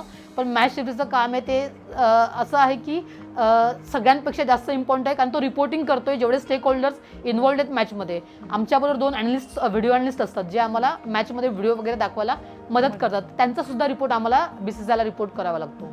सो ओव्हरऑल जे काही मॅचचं रिपोर्टिंग आहे ते BCCI मॅच रेफरीला करावं लागतं. लाईव्ह मॅचमध्ये नक्कीच तुम्ही बघाल की आम्हाला फक्त फुटेज 10 सेकंदाचं मिळतं की आम्ही उभं असतो, मग टॉस होतो आणि मग मी आतमध्ये जातो आणि पुढचे 3-3.5 तास फक्त अंपायर दिसतात. पण आतमध्ये बसून आम्ही बसलेला नसतो. आम्हाला N नंबर ऑफ कामं असतात आणि N नंबर ऑफ गोष्टी आजूबाजूला चालू असतात ज्या आम्हाला कंट्रोलमध्ये ठेवायच्या असतात. सायमल्टेनियसली आम्हाला अंपायरचा परफॉर्मन्ससुद्धा असेस करायचा असतो. मॅम 2018मध्ये जेव्हा तुम्ही फर्स्ट टाईम मॅच रेफरी म्हणून काम करत होत्या तेव्हा तुमच्या मनात काय चालू होतं? 2018 जेव्हा पहिली पोस्टिंग आली मला, आय थिंक अंडर-19 वुमन्सची T20 टुर्नामेंट होती राजकोटला. आणि त्या दरम्यान असं झालं की मॅचच्या आधीच म्हणजे बोलतात ना चॅलेंजेस सुरू झाले माझ्या आयुष्याचे की एक टीम आली, एक टीम येऊन कंप्लेंट करते की आम्हाला हा पॅव्हलियन पाहिजे. आणि ते बरोडा आणि कर्नाटकची मॅच होती. सो कर्नाटकवाल्यांनी सांगितलं की आम्हाला नाही, बरोडावाल्यांनी सांगितलं की आम्हाला कर्नाटक जिकडे आहे तो पॅव्हलियन आम्हाला पाहिजे आणि त्यांनी ऑलरेडी तिकडे सगळं आपलं सेट केलेलं आहे. तर बोलतात ना की तुमची जी लाईफची जर्नी असते तुम्हाला कशी हेल्प करते. मी स्कोरर होते आधी. सो मॅच होती बरोडा वर्सेस कर्नाटका. सो कर्नाटकाने ऑक्युपाय केलेलं आणि बरोडाला तेच पॅव्हलियन पाहिजे होते. बोलत होते की तुम्ही जर आम्हाला ते दिलं नाही तर आम्ही आतमध्ये जाणारच नाही पॅव्हलियनच्या, आम्ही बाहेरच बसणार. सो लगेच रिवाइंड झालं की मी स्कोरर होते तेव्हा मी काय शिकली आहे की पहिलं जे टीमचं नाव असतं ती होम टीम असते आणि दुसरी टीम असते अवे टीम. सो ह्या मॅचमध्ये होम टीम कोणती आहे? बरोडा. अवे टीम कोणती आहे? कर्नाटका. सो कर्नाटकाने काय केलेलं, कर्नाटकाने होम टीममध्ये जाऊन आपल्या किट बॅग्स वगैरे ठेवलेल्या आणि बरोडा अवे टीममध्ये ते लोक जायला सांगत होते पण ते लोक अग्री नव्हते. सो त्यावेळेस मी मॅनेजरला बोललो आणि मॅनेजरला सांगितलं की ma'am for this match Baroda is a home team, so they suppose to be in home team pavilion and you suppose to be in away team pavilion. So it's my humble request to you, so please adjust yourself and tell your girls to shift the kit bags in the away team. So तो quickly ते एवढ्या easily झाला मला कारण मला scoring केलेली तेव्हा माहिती होतं की बाबा हे असं क्रायटेरिया असतो. तेच जर मी स्कोरिंग केली नसती किंवा तो जो स्कोरिंगचा स्ट्रगल होता ना तो एका मिनिटात तिकडे मस्त असा झाला की बाबा हां अरे स्कोरिंगचा जो काही स्ट्रगल झाला तो फायदा कसा झाला तर असा झाला की मी विदिन अ मिनिट कोणतरी क्वेरी घेऊन आलेला माझ्याकडून आणि ती सॉल्व्ह केली. आणि पुन्हा ॲज अ मॅच रेफरी जेव्हा मी टॉस करायला जात होते तर डेफिनेटली हार्टबीट असे वर खाली होत होते आणि म्हटलं की नाही मला मुवमेंटमध्ये राहायचं आहे आणि I want to enjoy this movement. मी टॉससाठी गेले आणि पुन्हा असं असतं की होम टीम आणि away team. So home team नेहमी कॉईन फ्लिप करते आणि अवे टीम मागते. सो ते नेहमी लक्षात ठेवावं लागतं की ह्या मॅचमध्ये होम टीम कोण आहे. सो ते स्वतःशी पुटपुटत की बरोडा टॉस उडवणार आहे आणि मग ते करत गेली. टॉस फिनिश केला आणि मी थर्ड अंपायर बॉक्समध्ये येऊन बसले. थर्ड अंपायर बॉक्समध्ये आल्यानंतर रिलॅक्स होते ना होते तेच पहिलं स्टम्पिंग का रनआउटचं रेफर आलं आणि मी हादरले. आता करायचं काय कारण पहिलीच वेळ आहे. सो मी इमिजिएटली व्हिडिओ ॲनालिस्ट बसलेला मी म्हटलं की मुझे स्लो मोशन में व्हिडिओ दिखा दे ना. मग त्याने मला स्लो मोशनमध्ये व्हिडिओ दाखवला आणि मग मी माझा डिसिजन दिला, आऊट नॉट आऊट जो काय होता तो. आणि जेव्हा तो मी डिसिजन दिला त्यानंतर आय फेल्ट लाईक की बॉस, थँक गॉड मी हे केलं. आणि नंतर मग ते मुवमेंटमध्ये यायला थोडा वेळ डेफिनेटली वेळ लागला, पण ती जी मुवमेंट होती ना, किंवा पहिल्यांदा सगळ्या गोष्टी घडतात तुमच्याबरोबर, सो थोडं नक्कीच ते बोलतात ना एक्साइटमेंट पण होती, पण ते पोटामध्ये कुठेतरी ती गुडगुड पण चालू होती. मग तुम्हाला आठवतोय का नक्की काय डिसिजन दिला होता ते आठवतं? नाही, सिरियसली नाही आठवते, पण स्टंपिंग किंवा रनआउटचा रेफरल होता हे एवढं मला नक्की आठवते. आणि त्याच मॅचमध्ये माझ्या आयुष्यातला पहिला अंपायरचा डिसिजन इनकरेक्ट मार्क केला होता, तो LBW डिसिजन, ते मला आठवते. LBW डिसिजन होता तो अंपायरने चुकीचा दिला होता, त्याने आऊट दिला होता, बल्कि तो नॉट आऊट होता. सो मॅच संपल्यानंतर मी अंपायरला बोलवलं, त्या इंद्रनील चक्रवर्ती अंपायर होते बेंगॉलचे. सो मॅच नंतर मी त्यांना येऊन व्हिडिओ दाखवला आणि त्यांनी सुद्धा इझिली ॲक्सेप्ट केला की फुल लेंथ डिलिव्हरी होती आणि त्यांना वाटलं की बॉल स्विंग होणार नाही, पण त्यांना वाटलं की बॉल स्टंपला जाऊन लागेल, एवढा स्विंग होणार नाही म्हणून त्यांनी आऊट दिलेला. पण त्यांनी व्हिडिओ बघताच मला सांगितलं की अरे वर्षा नाही तुम सही हो, ये स्टंप को नाही लगेगा. आणि बेस्ट पार्ट आता असं झालं ना की स्कोरिंग करत होते, अंपायरिंग करत होते. सो BCCI अंपायर ओळखायचे की बाबा मुंबईमध्ये वर्षा स्कोरिंग करते BCCI मॅचेसमध्ये वगैरे. सो सगळ्यात मोठी अडचण अशी झाली BCCI एक्झाम पास झाल्यानंतर की आता मी ज्यांना सर बोलत होती, काही कोणतेही अंपायर आहेत की अरे सर सर, कारण स्कोररची पोझिशन खाली आहे कम्पॅरेटिव्हली अंपायर, सो तुम्हाला सरच बोलायचं आहे त्यांना. आता मी झाले रेफरी आणि आता असं झालं की सर बोलायची पद्धती जातच नव्हती. सो त्याच्यावर पण वाद झाले काही की बाबा तू अभी छोड़ दे, सर क्या बोल रहे, तू अभी मॅच रेफरी हो गई, तू नाम से बुलाना चाहिए. पण ही गोष्ट खूप मनाला खटकत होती की बाबा भले मी मॅच रेफरी झाली असेल पण ती व्यक्ती तर मीच आहे ना, आणि समोरची व्यक्ती पण तीच आहे. सो मी समजा इंद्रनील सर बोलायची, त्याला मी इंद्रनील कसं काय बोलणार? तो माझी भलेही वयाने छोटा असू दे मोठा असू दे, पण तो तर तेच ना, रिस्पेक्ट द्यायची तर माझ्या पोझिशनला द्या. मी तुम्हाला इंद्रनील म्हणून हाक मारली हे मला कुठेतरी पटणार नाही. आणि मग अजूनही माझं असं होतं की मी सरच बोलते डेफिनेटली, पण कधी कधी मग ते असं होतं की मग मी काय बोलते, इंद्रनील जी बोलते, मग मी आता जी लावायला सुरुवात केली आहे. आता गेले 2-3 वर्ष की समजा कोणत्या अंपायरची चॅट करायचं असेल ज्याला आवडत नाही सर बोललेलं, मग त्याला मी जी बोलते, त्याच्या नाव पुढे जी लावून टाकते. म्हणजे तुमच्या पण मनात राहत नाही की नाही बाबा आपण आदर देत. हां डेफिनेटली, कारण माझा संबंध आहे की मी स्कोरर होते ना, माझी पोझिशन चेंज झाली, पण ती व्यक्ती तर तीच आहे ना, मी त्यांना सर बोलायचे, तो रिस्पेक्ट होता माझा टुवर्ड्स त्यांच्या. आता मी रेफरी झाली म्हणून मी कुठे शाणी झाले नाही ना, मी तर वर्षा नागरेच आहे ना, आणि तो माणूस पण सेम आहे माझ्यासाठी, तो अंपायर आहे. आणि at the end of the day जे शो रन करतात, मी तर आतमध्ये बसून रन करते डेफिनेटली, पण लाईमलाईटमध्ये कोण असतं, अंपायर असतात. सो जे शो रन करतात प्लेयर्स नंतर कोणी येतात तर अंपायर्स येतात. सो त्यांना रिस्पेक्ट दिलाच पाहिजे असं मला वाटतं. खेळाडू, स्कोरर, अंपायर आणि रेफरी या सगळ्यात मानसिकदृष्ट्या सर्वात आव्हानात्मक भूमिका कोणती होती? तसं बघायला गेलं तर प्रत्येक ठिकाणीच म्हणजे खेळाडू म्हणाल तर खूपच प्रेशर असतं आपल्याला. आता जी परिस्थिती आहे की पहिलं पॅरेंट्स एवढी इन्व्हॉल्वमेंट दाखवायची नाही, पण आता जी पॅरेंट्स इन्व्हॉल्वमेंट दाखवत आहेत तर ते अनवॉन्टेड प्रेशर झाले प्लेयर्सवरती. आणि माझं म्हणायला गेलं तर मला पॅरेंट्सकडून कधीच प्रेशर नव्हतं, कारण त्यांना म्हणजे त्यांचं असं होतं ना की मी फक्त खेळायला जाते, ती कुठे जाते. आजही तुम्हाला यू वॉन्ट बिलीव्ह इट की मी मॅच रेफरी म्हणून काम काय करते. सो माझ्या आईचा एक किस्सा आहे की मी स्कोरिंग करायला लागले, मग अंपायरिंग करायला लागले. सो जेव्हा मी सॅटर्डे संडेला जायचे, निघायचे घरातून, ती मला विचारायची तू उभं राहायला चालली आहे की तू बसायला चालली आहे. म्हणजे कसं ती म्हणजे जर मी सांगायची तिला उभं राहायला चालली आहे, सो तिला कळायचं की मी अंपायरिंगला चालली आहे. मग तिला माहिती आहे की मी 6 तास उभं राहणार आहे उन्हात. मग ती संध्याकाळी येऊन थकली वगैरेच का असे प्रश्न विचारायची. आणि जर मी बसायला चालली आहे मग तिला म्हणते की खुर्चीवरती बसूनच असणार आहे. सो खेळाडू म्हणून नक्कीच मानसिकदृष्ट्या तुम्हाला तेवढं राहिलंच पाहिजे स्ट्रॉंग. त्याच्यानंतर स्कोरर म्हणून जास्त नाही लागत, कारण नेहमी अटेन्शन आणि फोकस लागतो, पण मेंटली तेवढं स्ट्रॉंग राहायची गरज नाही आहे. आणि अंपायर म्हणून पुन्हा तुम्हाला स्ट्रॉंग राहावं लागतं, कारण काय आहे, एखादा बॅड डिसिजन म्हणजे यू वॉन्ट बिलीव्ह इट की एखादा अंपायर जेव्हा डिसिजन देतो त्यानंतर विदिन 5 ते 10 सेकंदामध्ये त्याला माहिती असतं की त्याने चुकीचा दिला की बरोबर दिला.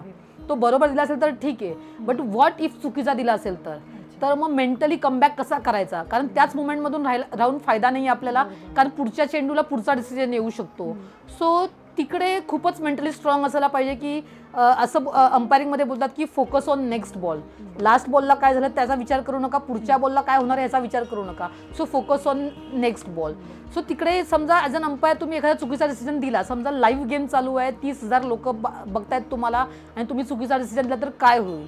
लाईव्ह गेम सोडा, तुम्ही लोकल एखादी क्लब क्रिकेटची मॅच करताय, मॅच खूप टेन्स सिच्युएशनमध्ये आहे आणि तुम्ही एखादा चुकीचा डिसिजन दिला तर तुम्ही जेव्हा वॉकबॅक कराल ना तेव्हा तुम्हाला म्हणजे एक टीम तुम्हाला कोणत्या नजरेने बघत असेल. सो ते फेस करणं आणि ह्या सिच्युएशनमध्ये तुम्ही फेस वगैरे सगळं कराल पण स्वतःची प्रामाणिक राहणं खूप महत्त्वाचं आहे की हो माझ्याकडून चुकी झाली. आणि ॲक्सेप्टन्स इज द लाईक स्वतः ॲक्सेप्ट केलेली गोष्ट जेव्हा जेव्हा आपण ॲक्सेप्ट करतो ना आपण लवकर त्या गोष्टीमधून बाहेर येतो असं मला पर्सनली वाटतं आणि पर्सनल एक्सपिरियन्स पण करते. कारण तुम्ही जोपर्यंत ॲक्सेप्ट करत नाही ना माझ्याकडून चुकी झाली आहे तोपर्यंत तुम्ही त्या गोष्टीमधून ओव्हरकम करू शकणार नाही. म्हणून ॲज अन अंपायर तुम्हाला मेंटली खूप स्ट्रॉंग असलं पाहिजे की फोकस ऑन नेक्स्ट बॉल. कारण ह्युमन जे ब्रेन आहे आपण 6 तास फोकस नाही करू शकत. एक क्रिकेट मॅच चालते 6 तास नाही फोकस करू शकत. सो 6 तास फोकस जर नाही करू शकत तर एखादी कोणी मुद्दामून मिस्टेक करत नाही. कधी कधी तो त्याचा फोकस आणि कॉन्सन्ट्रेशन लूज झालेलं असतं कोणत्याही कारणामुळे. कारण जरी मी आता समोर बघते तरी माझ्या back of the mind multiple गोष्टी चालू आहेत आणि त्याच दरम्यान जर एखादा डिसिजन आला किंवा कधी कधी असं होतं की स्पेशली टेस्ट क्रिकेटमध्ये की पाटा विकेट असते आणि मग अपीलच होत नाही. बॅट्समन मस्त मारतोय आणि पटकन एखादी अपील येते आणि तुम्ही रिलॅक्स असाल तिकडे की बाबा नाही बाई पाटा विकेट काय येणार नाही आणि तोच जर डिसिजन आला आणि तोच जर तुम्ही चुकीचा दिला तर मग काय म्हणजे तुम्ही जेव्हा तुमची गरज होती तेव्हा तुम्ही तो डिसिजन देऊ शकले नाही. मग ॲज अन अंपायर तुम्हाला कमबॅक करण्यासाठी खूप मेंटली स्ट्रॉंग राहावं लागतं आणि जर तुम्ही कमबॅक केला नाहीत नेक्स्ट बॉलला तर मग पुढच्या पूर्ण मॅचचं काय. समजा एखादी तुम्ही डिसिजन पहिल्याच बॉलला चुकीचा दिला मग तुम्हाला पुढे 50 ओव्हरची मॅच असेल 99 षटकं अजून उभं राहायचं आहे तिकडे. जर तुम्ही त्याच मुवमेंटमध्ये राहिलात की अरे मी चुकी केली तर येणारा जो डिसिजन असेल त्यामध्ये पण तुम्ही चुकी कराल. सो ॲज अन अंपायर जास्त मेंटली स्ट्रॉंग राहायला पाहिजे. आणि ॲज अ रेफरी म्हणता येईल की रेफरीने मेंटली स्ट्रॉंग राहायची गरज नाही आहे बट डेफिनेटली सिच्युएशन अवेअरनेस पाहिजे आणि कोणत्या सिच्युएशनला कसं रिॲक्ट झालं पाहिजे हे खूप इम्पॉर्टंट आहे. कारण मोस्ट ऑफ द टाईम आहे रेफरीचा की अंपायर्सकडून बेस्ट परफॉर्मन्स काढून घ्यायचा. एखाद्या अंपायर्सने समजा काही चुका केल्या असतील तर त्याला मोटिवेट करायचं काम रेफरीचं आहे की बाबा त्याने मग ते त्याला हेल्प करणार कमबॅक करायला की बाबा पहिल्या सेशनमध्ये जे झालं ते जाऊ दे आता तू फोकस कर पुढच्या सेशनवरती. कारण आमचं कसं अंपायर्स आणि रेफरीला PCT बोललं जातं, प्लेइंग कंट्रोल टीम. सो आमचं बेसिकली काम आहे की मॅच काही अडथळ्यानंतर कंप्लीट करायची आहे. अंपायर्सनी त्यांचा जो रोल दिला त्या रोलने आणि मला जो रोल दिला आहे रेफरीचा त्या रोलने. सो आम्हाला एक दुसऱ्याला घेऊन चालत जायची खूप गरज आहे. समजा एखादा अंपायर डाऊन आहे, तब्येत बरोबर नाही आहे, समथिंग लाईक दॅट. सो सतत त्याला मोटिवेट करत राहायला पाहिजे जेणेकरून ती विसरेल आणि त्या मॅचमध्ये बेस्ट देईल आपले. कारण ह्याच्यामध्ये अंपायर्सच नाही तर प्लेयर्सचं काय ज्याला चुकीचं आऊट दिलं जातं. समजा त्या प्लेयरला ती एकच ऑपॉर्च्युनिटी मिळाली असेल आणि त्याच प्लेयरला समजा चुकीचं आऊट दिलं तर त्याचं तर थांबलं तिकडे, त्याची ट्रेनच थांबली तिकडे, तो पुढे जाऊ शकणार नाही. ती एकच ऑपॉर्च्युनिटी त्याला होती. सो प्रत्येकाचा जो रोल आहे ना प्रत्येकाला थोड्या जास्त लेवलला मेंटली स्ट्रॉंग राहिलंच पाहिजे तो जॉब सक्सेसफुली करण्यासाठी. मॅम मागे वळून पाहताना दादोजी कोंडदेव स्टेडियमला चालत जाणाऱ्या त्या वर्षा नागरेपासून ते आजच्या BCCI मॅच रेफरीपर्यंतचा प्रवास तुमच्यासाठी काय सांगतो? प्रवास नक्कीच मी जेव्हा मागे वळून पाहते की चालत जाणारी वर्षा नागरे आणि आजही मला चालायला प्रचंड आवडतं. यू वोंट बिलीव्ह इट की मी 8-8 किलोमीटर चालते. म्हणजे मी ऑफ डे असेल आणि मला जिम करायचा कंटाळा आला तर मी 8 किलोमीटर चालते सकाळी उठून. आणि तेव्हापासून चालायची जी आवड निर्माण झाली ती नक्कीच कंटिन्यू आहे. आयुष्य नक्कीच बदललेलं आहे की ती इमॅच्युअर्ड वर्षा जी म्हणजे क्रिकेटसाठी एवढी वेगळी होती आणि आता मी ज्या रोलमध्ये आहे, ज्या लोकांनी मला बघितलेलं आहे, माझं ॲज अ प्लेअरपासून आज मॅच रेफरीपर्यंत माझी जी कारकीर्द बघितलेली आहे ते नक्कीच म्हणजे असं बोलतात की याला स्ट्रगल काय असतं हे आम्ही बघितलेलं आहे. गोष्टी बदललेल्या आहेत नक्कीच की आजही म्हणजे मी लोकल ट्रान्सपोर्ट म्हणून ट्रॅव्हल करते नक्कीच. कारण त्यामध्ये जी मजा आहे म्हणजे मी सांगते की जोपर्यंत मी लोकल ट्रॅव्हलमध्ये ट्रॅव्हल करत नाही लोकल ट्रेनमधून तोपर्यंत मला वाटत नाही की मी मुंबईमध्ये राहिली आहे. म्हणजे आजही कधी कधी असं होतं की मोस्ट ऑफ द टाईम मी विचार करते की मी कॅबने मॅचला जाईन. म्हणजे स्पेशली समजा DY पाटीलला मॅच आहे सो काय कशाला ट्रेन करायची, डायरेक्ट कॅबने जाऊ. आणि मग पण नाही मला तो फील हवा असतो मुंबईमध्ये राहण्याचा की माझं आवडतं हे आहे की लोकलच्या दरवाजावर उभं राहायचं, कानात हेडफोन आणि गाणं स्वतःच्या मनात पुटपुटत राहायचं. हा माझा खूप आवडता क्षण आहे आणि प्रत्येक वेळेस मी तो म्हणजे 100 आउट ऑफ 40 टाइम्स मी नक्कीच कॅबने ट्रॅव्हल करते. बट मी ट्रेनने जिथे जिथे मला वाटतं की नाही आज मी ट्रेनने ट्रॅव्हल केलं पाहिजे तर मी ट्रेनने ट्रॅव्हल करते. आजही मी सगळ्या गोष्टी ज्या आधी करायचे लाईक खूप बेसिक गोष्टी असतात ज्या आपण रेग्युलर करू शकतो त्या मी नक्कीच करते. आणि आजही मला ॲज आता रिस्पॉन्सिबिलिटी एवढी वाढलेली मी स्वतःवरती घेते की आजही कोण मला वाटेल की ज्यांना गरज आहे गरज ह्या नुसता फायनान्शियल कधीच नसतात. गरजा ह्या असतात की नॉलेज कोणत्याही गोष्टीचं नॉलेज असू किंवा कोण स्ट्रगल करत असेल लाईफमध्ये तर त्यांना आपण बेटर ऑपॉर्च्युनिटी कशी देऊ शकू आपल्या ओळखीने किंवा ह्याने.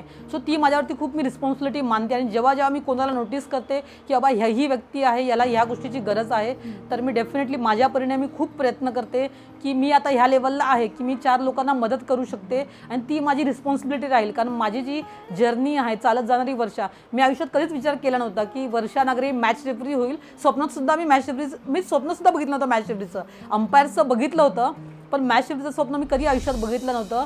आणि आज मी ते आयुष्य जगते. आज अंपायर BCCI पॅनलवरती यायला इररिस्पेक्टिव्ह अंपायर म्हणा स्कोरर म्हणा किंवा मॅच रेफरी म्हणा किती लोक स्वप्न बघतायत ते आणि ते स्वप्न मी जगते. सो मी नेहमी स्वतःला सांगते सगळ्यात बेस्ट सांगते मी की जेव्हा जेव्हा सकाळी मी मॅचला जाते तेव्हा मी स्वतःला आरशात बघते हॉटेलमध्ये की वर्षा तू कुठून आली आहेस हे विसरू नको. सो प्रत्येक दिवशी मी स्वतःला सांगते की मी कुठून आली आहे मला विसरायचं नाही आहे. आणि मला वाटतं जर मी ते विसरली नाही तरच मी मला जो रोल दिलेला आहे त्याला मी न्याय देऊ शकेल. कारण ग्राउंडवरती भरपूर अशा गोष्टी होतात की ज्याच्यामध्ये तुमचा पारा चढू शकतो किंवा एखादी गोष्ट जागेवरती नसेल तर ती मॅचमध्ये प्रॉब्लेम येऊ शकतो. पण त्यावेळेस ती गोष्ट आठवते की कुठून आलीस तू एवढं लक्षात ठेव. सो कधी म्हणजे असं कधीच होणार नाही की मी काही डिमांड केले कुठे जाऊन कोणत्या व्हेन्यूवरती जाऊन असं कधीच होणार नाही. कारण बॅक ऑफ द माइंड सतत सतत सतत स्वतःला सांगत असते तू कुठून आली आहेस लक्षात ठेव तू कुठून आली आहेस लक्षात ठेव.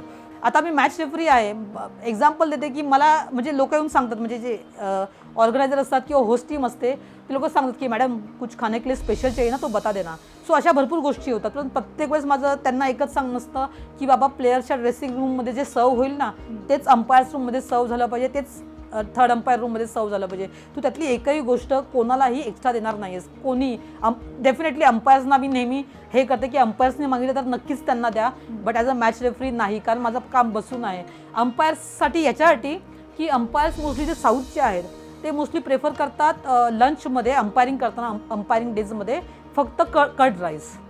सो ते सांगावं लागतं की माझ्या अंपायर्सना कर्ड राईस पाहिजे कारण they are comfortable with that only. Curd rice आणि लोणचं हेच त्यांना आवडतं.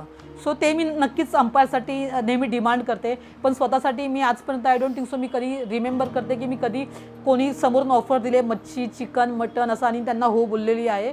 आणि मी नेहमी स्वतः सांगते की तू कधीही ते करणार नाही आहेस. कारण ती एक सवय आहे आणि ती एकदा सवय लागली ना तुम्हाला तर मग तुम्ही विसरून जाल तुम्ही कुठून आलात तुमची स्ट्रगल काय आहे. कारण जो समोरचा माणूस देणार आहे ना तो तुम्हाला एक्स्ट्रा एफर्ट्स देऊन देणार आहे. पण तुम्ही आहात तर माणूसच ना बरोबर आहे की नाही. तो तुमच्या पोझिशनला रिस्पेक्ट देतोय बाकी काही करत नाही आहे. मग त्यावेळेस पण तुम्ही नॉर्मलच वागलं पाहिजे असं मला वाटतं. आणि प्रत्येक वेळेस स्वतःला सांगते की नाही तू कुठून आलीस लक्षात ठेव. म्हणून मी आजही फॉलो करते. सकाळी निघताना मॅचमध्ये स्वतःला आरशात बघते की तू कुठून आलीस लक्षात ठेव. मॅम मुली किंवा मुलांना स्कोरर अंपायर किंवा रेफरी व्हायचं असेल किंवा त्यांनी ठरवलं असेल तर तुम्ही त्यांना कोणता सल्ला द्याल? मी एकच सल्ला देईन की तुम्ही तुमचं काम प्रामाणिकपणे करत राहा. कारण तुमचे प्रामाणिक जे प्रयत्न आहेत ना ते तुम्हाला कुठून कुठपर्यंत नेतील हे सांगता येत नाही. ज्वलंत उदाहरण म्हणजे मी कधीच विचार केला नव्हता की मी मॅच रेफरी बनेल. डेफिनेटली मी स्कोरिंग सुरुवात केली. मला क्रिकेट कंटिन्यू करायचं होतं म्हणून. त्यानंतर मी MCAमधून मला एका BCCI स्कोरर दीपक जोशी यांचा फोन काय येतो. मी MCAची एक्झाम काय पास होते. विदिन 2 इयर्स मी BCCI स्कोरर बनते. मी IPL मॅच ऑफिशिएट करते. मी IPL ऑफिशिएट मॅच करणारी पहिली महिला स्कोरर आहे. म्हणजे 2010ला आय गेस या मुंबई वर्सेस पंजाबचा सामना मी केलेला जर स्कोरर म्हणून. सो मी पहिली महिला आहे. सो हे कधीच सगळं स्वप्नवतच आहे. म्हणजे माझे प्रत्येक स्कोरर असताना एक किस्सा सांगते की टाईम शील्ड मॅच चालू होती आणि असं झालं की 99वरती फलंदाज होता रिलायन्स वर्सेस बी अरुण कुमारची मी ऑफिशियल स्कोरर होती आणि 99वरती तो होता तेव्हा त्याला त्याच्या टीममेट्सने सांगितलं की 100 झाले आणि त्याने बॅट वगैरे दाखवली आणि ॲक्च्युअली त्याचे 99 रन्स झाले होते. म्हणून मग मी त्याला सांगितलं की त्याचे 100 नाही झाले, त्याचे 99च झालेत. त्याने क्रॉस चेक केला तर तो बोलला हां 99च झाले आहेत. त्यानंतर नेक्स्ट बोलला तो आऊट झाला 99वरती आणि त्याचे ते 99 रनच राहिले डेफिनेटली. आणि तुमचा हा प्रामाणिकपणा आणि कधी असा विचार पण केला नव्हता की हे सगळं माझं जो बोलतात ना सगळे एफर्ट्स आहेत ते ॲज अ मॅच रेफरी म्हणून सगळ्यात हायेस्ट पोझिशन आहे त्या ते कामाला येतील. ॲज अन अंपायर असताना सुद्धा मी माझे एफर्ट जे होते प्रामाणिक होते, कधी कोणत्या गोष्टीमध्ये हे केलं नाही. आणि सो जे काही कराल तुम्ही ॲज अ प्लेयर असाल खेळताना सुद्धा माझे एफर्ट्स प्रामाणिक होते. माझ्याकडे पैसे नाही त्याची जाणीव मी कधी कोणाला करून दिली नाही. आणि जेव्हा जाणीव झाली म्हणजे लोकांना कळायचं तर लिटरली म्हणजे आय स्टील रिमेंबर वेस्टर्न रेल्वेमध्ये कॅम्प लागलेला. सो माझं टी शर्ट थोडं फाटलेलं होतं तर वेस्टर्न रेल्वेच्या राजेश्वरी गोयल आहे त्यांनी मला एक टी शर्ट दिलं. सो ते खूप मला हे वाटलेलं की बाबा काय हे देतात, यांना कळलं नाही पाहिजे की बाबा माझी घरची परिस्थिती काय किंवा काय आहे. सो ही नेहमी माझ्यापर्यंतच राहिली पाहिजे अशी माझी नेहमी इच्छा असायची. आणि मी जेव्हा पॉसिबल होतं तेव्हा मी कधीच कोणाला कळून दिलं नाही की मी कशामधून जाते किंवा माझ्या घरची परिस्थिती काय किंवा माझ्या घरी काय चाललेलं असतं. सो हे मी कधीच कोणाला सांगून दिलेलं नाही. आणि जेव्हा मॅच रेफरी झाले तेव्हाच सांगितलं की बाबा मी चादरीमध्ये झोपून वगैरे रडायचे आणि ऑल. आणि त्या घरच्यांनासुद्धा ते माहिती नव्हतं की मी चादरीमध्ये रडली वगैरे आहे. सो तुम्ही जे काही कराल लाईफमध्ये ते प्रामाणिकपणाने करत राहा. आज नाही उद्या नाही पण परवा तुम्हाला यश नक्कीच मिळेल. आणि डेफिनेटली तुम्ही स्वप्न बघा. मी स्वप्न बघितले नव्हते फ्रँकली स्पीकिंग. मी अंपायर झाल्यावर स्वप्न बघितलेलं आहे की मी BCCI अंपायर होईन पण तोपर्यंत मी स्वप्न बघितले नव्हते. मी क्रिकेट खेळायला सुरुवात केली त्या मुंबईच्या लोगोसाठी. I am a big fan of that logo. So नेहमी असं असायचं की तो लोगो आपल्याला एकदा तरी मिळाला पाहिजे, लोगोचं टी शर्ट आपल्याला मिळालं पाहिजे हे नेहमी माझ्या मनात होतं. आणि म्हणून मी BCCIमध्ये आल्यानंतर ते लोगो मला मिळाला कारण आधी आमचं Women's Cricket Association of India होतं आणि आमचा लोगो होता मोर. सो जे BCCIमध्ये जेव्हा मर्ज झालं 2006 साली आय गेस त्यानंतर तो मला लोगो फायनल पहिल्या वर्षी नाही मिळाला कारण पहिल्या वर्षी आम्हाला लोगो नाही दिले आणि सेकंड वर्षी आम्हाला लोगो दिले. सो तो लोगोसाठी मी वेडी होती आणि तो लोगो मला माझ्या टी शर्टवरती पाहिजे होता. तो टी शर्ट ते बघा ना ते लोगो सगळं ते लांबूनच म्हणजे it will give you something else. म्हणजे भाई समोरचा म्हणजे काहीतरी बोलतात ना मुंबईची टॅगलाईन आहे बॉन्ड टफ. म्हणजे हा व्यक्ती एवढा इझिली आला नसेल याने काबाड कष्ट केले असतील तेव्हा तो लोगो मिळाला त्याला. सो जेव्हा मी तो लोगो बघायची ना आणि आताही सुद्धा तो बघते ना so I am big fan of that logo. आणि डेफिनेटली ॲज अ प्लेयर म्हणून मला BCCIचा लोगो घालता आला नाही पण डेफिनेटली ॲज मॅच रेफरी म्हणून तो मी लोगो माझ्या टी शर्टवरती असतो, माझ्या कपड्यांवरती असतो, माझ्या ब्लेझरवरती असतो. सो डेफिनेटली मी या सगळ्यांमध्ये खूप ऋणी आहे मुंबई क्रिकेट असोसिएशनचे आणि BCCIचे की त्यांनी मला जो मोका दिला.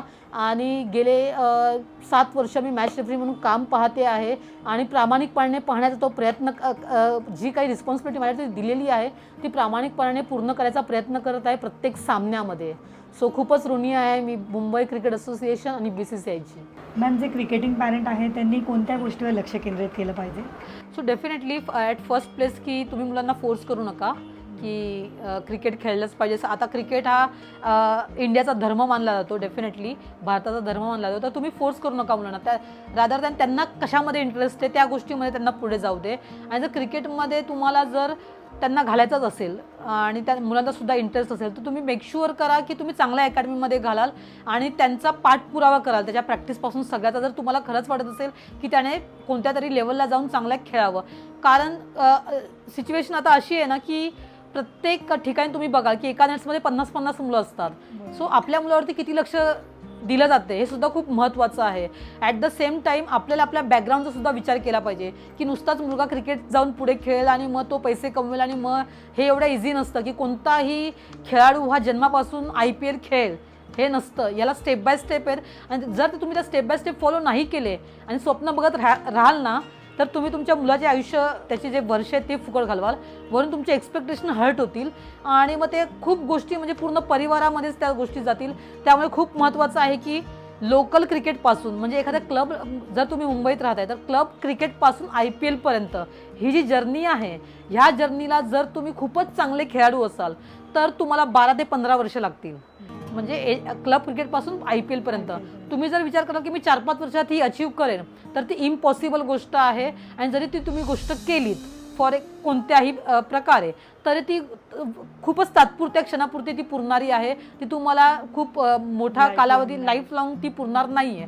त्यामुळे मुलांना फोर्स करू नका, त्यांना त्यांचा गेम एन्जॉय करायला शिकवा, त्यांचे प्लस पॉईंट काय त्याच्यावरती काम करायला शिकवा. तुम्ही तुमचे अतिरिक्त त्याच्यावरती प्रेशर टाकू नका की तुला ह्या मॅचमध्ये हेच केलं पाहिजे तेच केलं पाहिजे. डेफिनेटली ॲज अ पॅरेंट म्हणून तुम्ही जे चित्र आज बघताय की तो इंडिया खेळला पाहिजे, बरोबर आहे की नाही, पण त्या मुलाची ताकद किती आहे ते पूर्ण करण्यासाठी, किंवा तो किती म्हणजे 10 मुलं जर नेटमध्ये प्रॅक्टिस करत असतील आणि ते फ्रंट फूट शॉट शिकत असतील तर एकच मुलगा असेल जो पटकन शिकेल, पण 10वा मुलगा तोच शॉट शिकायला 10 ते 15 दिवस घेईल. सो तुमच्या मुलाची जी शिकण्याची जी पद्धत आहे ना त्याच्यावर सुद्धा फोकस केला पाहिजे. त्याला अननेसेसरी फोर्स करून सुद्धा तुम्ही गोष्टी फोर्स नाही केल्या पाहिजेत. इंटरेस्ट नक्कीच तुम्ही निर्माण करू शकता, पण तुम्ही गोष्टी फोर्स नाही करू शकत. आणि सांगेन की स्टेप बाय स्टेपच जा, भलेही तुम्ही लेट जाल, पण जेव्हा तुम्ही त्या लेवलला पोचाल ना तर जास्तीत जास्त वेळ तुम्ही सर्व्हाइव्ह करू शकाल. कारण तुम्ही बघाल की तुमचा मुलगा एक IPL मॅच खेळून त्याच्यानंतर तो कुठेच दिसणार नाही. हे तुम्हाला बघायचं आहे की तुमचा 15 वर्षानंतर IPL खेळेल आणि तो 3-4 सीझन खेळेल, हे तुम्हाला बघायचं आहे. सो जी प्रोसेस आहे ना, प्रोसेस खूप महत्त्वाची आहे आणि प्रोसेसवरती फोकस करा रादर दॅन रिझल्ट. जर प्रोसेस बरोबर असेल ना तर रिझल्ट नेहमीच चांगला येणार आहे. सो अननेसेसरी रिझल्टचं अननेसेसरी प्रेशर टाकू नका मुलांवरती की तुला इंडिया खेळायचं आहे, तुला मुंबई रणजी ट्रॉफी टीममध्ये खेळायचं आहे, तुला अंडर 14 मुंबई खेळायचं आहे किंवा अंडर 16 खेळायचं आहे. छोटं एक्झाम्पल, अंडर 14 जर मला मुंबई खेळायचं आहे त्याच्यासाठी काय आहे, from scratch to under 14 team, तर तिकडे तुम्हाला क्लब लेवल क्रिकेट खेळलं पाहिजे, स्कूल लेवल क्रिकेट खेळलं पाहिजे, तिकडे तुम्ही परफॉर्मन्स केला पाहिजे. त्याच्यानंतर तुम्हाला मुंबईचे जे समर कॅम्प असतात तिकडे तुम्हाला जावं लागणार, समर कॅम्पमध्ये सिलेक्ट व्हावं लागणार. समर कॅम्पमध्ये सिलेक्ट होऊन नुसतं चालणार नाही, समर कॅम्पच्या ज्या मॅचेस होतील त्यामध्ये तुम्हाला परफॉर्मन्स करावा लागणार. तो परफॉर्मन्स तुमचा जर टॉपमध्ये असेल तर तुम्ही मुंबई प्रोबॅबल्समध्ये याल. 30 प्लेयर्समध्ये मुंबईच्या त्या 30 प्लेयर्सचा 2.5 ते 3 महिने कॅम्प होईल, पुन्हा त्याच्या मॅचेस होतील, पुन्हा त्या मॅच झाल्यावर त्याच्यामध्ये तुमचा परफॉर्मन्स दिसला पाहिजे आणि मग तुम्ही जेव्हा त्या टॉप परफॉर्मरमध्ये असाल तेव्हा तुमची मुंबई संघात निवड होईल. सो ही जी प्रोसेस आहे ना, ही प्रोसेस खूप मोठी आहे, ती एका रात्रीत होणार नाही आहे. सो तुम्ही तुमच्या मुलांना वेळ द्या, नसेल होत तर ते ॲक्सेप्ट करा आणि मे बी तुम्ही बाकीच्या फील्ड तुम्ही एक्सप्लोर करू शकता. किंवा क्रिकेटमध्ये नाही आहे, समजा एखादा मुलगा क्रिकेटमध्ये नाही आहे पण ती जी क्रिकेटची जी बोलतात ना हँड आय कोऑर्डिनेशन जर त्याला बॅडमिंटनमध्ये उपयोगी पडेल, दुसऱ्या एखाद्या स्पोर्ट्समध्ये उपयोगी पडेल, सो ते एक्सप्लोर करा. आणि जर अंडर 10 वर्षाचा मुलगा असेल ना तर त्याला 2-3 स्पोर्ट्स खेळू दे, कारण 2-3 स्पोर्ट्स खेळल्यानंतर आहे ना 2 ते 3 वर्षानंतर त्याला कळेल की त्याची खरी इंटरेस्ट कशामध्ये आहे किंवा तो बेस्ट कशामध्ये आहे. तेव्हा तुम्ही कॉल घेऊ शकता की हा स्पोर्ट्स आहे ज्याच्यामध्ये ह्याची रुची पण आहे, ह्याची बॉडीसुद्धा रिॲक्ट त्याच स्पोर्ट्ससाठी करते, तर तुम्ही त्याच्यावरती फोकस करू शकता. मला वाटतंय, घरातल्यांना वाटतंय, आजीला वाटतंय, मामाला वाटतंय म्हणून मुलांना क्रिकेटसाठी फोर्स करू नका. त्यांची शारीरिक क्षमतासुद्धा तुम्ही विचारात घ्या आणि ते त्याला रिॲक्ट कसे करतात त्याच्यावरती फोकस करा आणि चांगल्या अकॅडमीमध्ये त्यांना घाला आणि त्यांचा प्रोग्रेसचा तुम्ही बघत राहा. त्यांचा प्रोग्रेस कोचेसशी सतत संपर्कामध्ये राहा. असं नको की मुलाला नेऊन सोडलं आणि मग तो 2 तास प्रॅक्टिस करतो, तो घरी येतो, मग त्याला विचारलं की नाही मी नेटमध्ये प्रॅक्टिस केली, पण काय प्रॅक्टिस केली, तो समजा गेल्या महिन्यामध्ये त्याने कोणत्या स्किलवरती काम केलं असेल तर ह्या महिन्यामध्ये कोणत्या स्किलवरती काम करतोय. कोचेसशी सतत संपर्कात राहा की माझ्या मुलाबद्दल तुम्हाला काय वाटतं आणि प्रामाणिक मत घ्या. असं नको की तुम्ही जनरली आता काय होतंय की जेव्हा लहान मुलाला घेऊन जातात कोचेसकडे तेव्हा सांगण्यात येतं की सर माझ्या मुलाला तुम्ही IPL खेळवा किंवा माझ्या मुलाला तुम्ही मुंबई खेळवा. तर हे असं नाही झालं पाहिजे, कारण कोचेसचे सुद्धा लिमिटेशन्स आहेत. प्रत्येक जो कोच आहे त्याचे लिमिटेशन असतात, ते त्याच्यानुसार त्याला कोचिंग करत असतात. आणि जसं असं क्लब क्रिकेटपासून स्कूल क्रिकेट, कॉलेज क्रिकेट आहे, हे सगळं क्रिकेट खेळणं इम्पॉर्टंट आहे IPL खेळण्यासाठी. सो IPLचा महत्त्वाचा रूल आहे की तुम्ही रणजी ट्रॉफी खेळणं खूप महत्त्वाचं आहे. रणजी ट्रॉफी तुम्ही कधी खेळाल, जर तुम्ही अंडर 23 मुंबई खेळाल, अंडर 23 मुंबई कधी खेळाल, तुम्ही अंडर 19 मुंबई खेळाल, अंडर 19 मुंबई कधी खेळाल, अंडर 16 मुंबई खेळाल, अंडर 16 मुंबई कधी खेळाल, अंडर 14 मुंबई खेळाल. सो हा जो क्रम आहे ना हा फॉलो होणं खूप गरजेचं आहे. डेफिनेटली काही त्यात अपवादात्मक लोक असतात जे अंडर 14-16 खेळत नाही, डायरेक्ट अंडर 19मध्ये येतात, पण ते डायरेक्ट अंडर 19मध्ये येत नाही, त्यांचा स्ट्रगल चालू असतो अंडर 14 पासून. फक्त एवढंच की अंडर 14ला तो मुंबई सिलेक्ट होत नाही, अंडर 6ला सिलेक्ट होत नाही, त्याचे जे यश ना ते अंडर 19ला कामी येतं. किंवा काही काही प्लेयर्स असतील की अंडर 14, अंडर 16, अंडर 19 ह्या 3 स्टेजमध्ये तुम्ही बघाल तर तुम्हाला वाटेल की हा उद्याचा तारा आहे, पण अंडर 23 नंतर तो तुम्हाला कुठेच दिसत नाही. कारण ती कॉम्पिटिशन लेवल त्या लेवलला ज्या लेवलला आलेली असते ना ती नेक्स्ट लेवलची असते. आणि इकडे त्या लेवलला जो प्रेशर सहन करू शकतो ना तोच तिकडे सर्व्हाइव्ह करू शकतो. सो हेच सांगणं आहे की मुलांना फोर्स करू नका, त्यांना गेम एन्जॉय करायला शिकवा आणि अननेसेसरी प्रेशर टाकू नका. आणि त्यांच्या क्षमता ज्या आहेत त्या तुम्ही ॲक्सेप्ट करा आणि त्यानुसार तुम्ही त्यांच्या भविष्याचा विचार करा. मॅम, तुम्ही आमच्या क्रिकेट टी व्हीच्या आदिशक्ती या शोमध्ये आला त्याबद्दल धन्यवाद. तुमच्या पुढील वाटचालीसाठी शुभेच्छा. खूप खूप धन्यवाद मला बोलवल्याबद्दल.